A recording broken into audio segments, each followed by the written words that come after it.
Assalamualaikum warahmatullahi wabarakatuh. Hello students, welcome to the new semester. Today we will learn science with me. First, look at this picture. Ini adalah pemandangan alam. Indah bukan? Ya, inilah objek yang akan kita pelajari dalam IPA. IPA adalah ilmu yang mempelajari segala sesuatu yang berada di sekitar kita, baik hidup maupun yang mati. Objek IPA meliputi seluruh benda di alam dengan segala interaksinya untuk dipelajari pola-pola keteraturannya. Bisa berupa benda yang sangat kecil atau renik, misal bakteri, virus, bahkan partikel-partikel penyusun atom, juga dapat berupa benda-benda yang berukuran sangat besar, misalnya lautan, bumi, matahari, hingga jagat raya. IPA atau Science digolongkan menjadi beberapa ilmu nih. Ada fisika, ada kimia, biologi, ilmu bumi, dan antariksa. Yang pertama, apa sih fisika? Fisika adalah ilmu yang mempelajari tentang aspek mendasar alam, misal materi, energi, gaya, dan berbagai gejala alam fisik lainnya. Yang kedua, ada kimia. Kimia adalah ilmu yang mempelajari tentang materi dan perubahannya, serta interaksi satu dengan yang lain. Meliputi pengamatan tentang penyusun dan perubahan zat. Ada biologi, dari asal katanya ada bio dan logos. Bio artinya makhluk hidup, logos artinya ilmu pengetahuan. Jadi biologi adalah ilmu pengetahuan yang mempelajari tentang makhluk hidup. Jadi biologi adalah ilmu yang mempelajari tentang sistem kehidupan, mulai dari ukuran renik sampai dengan lingkungan yang sangat luas. Yang selanjutnya ada ilmu bumi dan antariksa. Adalah ilmu yang mempelajari asal mula bumi, perkembangan dan keadaan saat ini, bintang-bintang, planet-planet, dan berbagai benda langit lainnya. Nah, dengan belajar IPA, kamu punya manfaatnya. Oke, yang pertama, memahami berbagai hal di sekitar kita. Misalnya, mengapa sih matahari bersinar? Yang kedua, menyelesaikan masalah. Misalnya, bagaimana sih mendapatkan air bersih dari air keruh? Yang ketiga, ada berpikir logis dan sistematis. Misalnya, jika datanya seperti ini, apa sih kesimpulannya? Yang keempat, meningkatkan kualitas hidup. Misalnya, apakah bunga yang ditanam akan tumbuh dan bagaimana sih bunga yang ditanam akan subur. Dalam menemukan konsep-konsep dalam bidang IPA, para ahli atau ilmuwan atau juga disebut dengan scientist melakukan kegiatan pengamatan yang disebut observation atau pengamatan. Pengamatan ilmiah IPA melibatkan ada pengamatan, ada inferensi, ada mengkomunikasikan.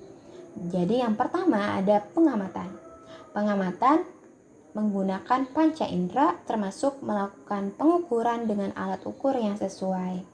Pengamatan dilakukan untuk mengumpulkan data dan informasi. Pengamatan dapat dilakukan secara kualitatif dan kuantitatif. Kualitatif menggunakan indera. Indera pembau, indera pendengaran, indera peraba, dan indera pengecap. Sedangkan kuantitatif menggunakan alat ukur. Perlu diketahui, misalnya kamu memiliki seekor kelinci. Hal apa dan besaran apa yang dapat diukur dari kelinci tersebut? Yang dapat diukur misalnya panjang telinga, jarak loncatannya, dan frekuensi menarik napas tiap menit. Tentu saja ada hal-hal yang tidak dapat diukur, yang bukan besaran dari kelinci tersebut, seperti warna, bau, kasih sayang terhadap anaknya, takut terhadap hewan lain, dan lain-lain. Yang kedua, ada membuat inferensi, yaitu merumuskan penjelasan berdasarkan pengamatan. Penjelasan ini digunakan untuk menemukan pola-pola atau hubungan antar aspek yang diamati dan membuat perkiraan. Yang ketiga, ada mengkomunikasikan. Mengkomunikasikan hasil penyelidikan baik lisan maupun tulisan. Hal yang dikomunikasikan termasuk data yang disajikan dalam bentuk tabel, grafik, bagan, dan gambar yang relevan. Tahapan metode ilmiah. Dalam melakukan pengamatan IPA, diperlukan suatu metode ilmiah yang digunakan dalam setiap prosesnya. Tahapan tersebut sebagai berikut. Ada merumuskan masalah, kemudian menyusun dasar teori, mengumpulkan data, analisis dan interpretasi data. Yang terakhir ada menarik kesimpulan. Pedoman bersikap ilmiah. Pertama, mengenali fakta dan opini. Kemudian mengembangkan rasa ingin tahu, berani mencoba dan tidak takut gagal, jujur dan teliti dalam mencatat dan mengolah data, tekun, ulet, dan tidak mudah putus asa, bertanggung jawab terhadap hasil penelitian, senantiasa mensyukuri karunia Allah Subhanahu wa Ta'ala. Pengukuran sebagai bagian dari pengamatan.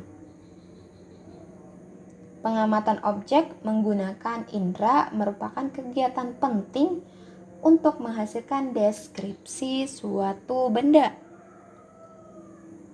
Akan tetapi, seringkali pengamatan seperti itu tidaklah cukup. Kamu memerlukan pengamatan yang memberikan hasil yang pasti ketika dikomunikasikan kepada orang lain. Contoh, pernahkah kamu pergi ke penjahit untuk minta dibuatkan baju? Bagaimana sih penjahit dapat membuatkan baju dengan ukuran yang tepat? Atau pernahkah kamu melihat orang yang berjualan buah misalnya? Bagaimana sih cara menentukan banyaknya buah secara akurat? Semua peristiwa di atas terkait dengan kegiatan pengukuran. Secara sederhana, pengukuran dapat diartikan sebagai membandingkan sesuatu yang diukur dengan alat ukur yang sesuai. Segala sesuatu yang dapat diukur disebut besaran. Seperti yang telah kamu lakukan, mengukur merupakan kegiatan membandingkan suatu besaran yang diukur dengan besaran sejenis yang dipakai sebagai satuan. Misalnya, kamu melakukan pengukuran panjang meja dengan jengkalmu. Dengan demikian, kamu harus membandingkan panjang meja dengan panjang jengkalmu. Jengkalmu digunakan sebagai satuan pengukuran. Misalnya, hasil pengukurannya yaitu panjang meja sama dengan 6 jengkal. Sebagai contoh lain, misal ada 3 temanmu melakukan pengukuran panjang meja yang sama, tetapi dengan jengkal masing-masing. Hasilnya sebagai berikut. Panjang meja sama dengan 6 jengkal Andrian. Panjang meja sama dengan 5,5 jengkal Edo. Panjang meja sama dengan 7 jengkal Emi. Mengapa sih hasil ketiga pengukuran itu berbeda walaupun pengukuran panjang meja yang sama? Bayangkan nih, apa yang terjadi jika setiap pengukuran di dunia ini menggunakan satuan yang berbeda-beda. Misalnya jengkal, ketika kamu memesan baju ke penjahit dengan panjang lengan 3 jengkal, kemudian besar hasilnya tidak akan sesuai dengan keinginan kamu. Mengapa sih? Oke, karena penjahit itu menggunakan jengkalnya. Dengan demikian juga, jika satuan yang digunakan adalah depak. Oleh karena itu, diperlukan satuan yang disepakati bersama untuk semua orang. Satuan yang disepakati disebut satuan baku. Sedangkan depak, jengkal itu merupakan satuan tidak baku. Mungkin kamu pernah mendengar satuan sentimeter, kilogram, dan detik. Satuan-satuan tersebut adalah contoh satuan baku dalam satuan internasional atau SI. Dalam satuan SI, setiap jenis ukuran memiliki satuan dasar. Contohnya panjang. Panjang memiliki satuan dasar meter. Untuk hasil pengukuran yang lebih besar atau lebih kecil dari meter, dapat digunakan awalan-awalan. Sistem internasional lebih mudah digunakan karena disusun berdasarkan kelipatan bilangan 10. Penggunaan awalan ini untuk memudahkan dalam berkomunikasi karena angkanya menjadi lebih sederhana. Misalnya untuk menyebutkan 20.000 meter dapat dipermudah menjadi 20 kilometer. Nilai kelipatan awalan tersebut menjangkau objek yang sangat kecil hingga objek yang sangat besar. Contoh objek yang sangat kecil adalah atom, molekul, dan virus. Contoh objek yang sangat besar adalah galaksi. Okay, that's all in this part. Thank you and see you next part. Wassalamualaikum warahmatullahi wabarakatuh.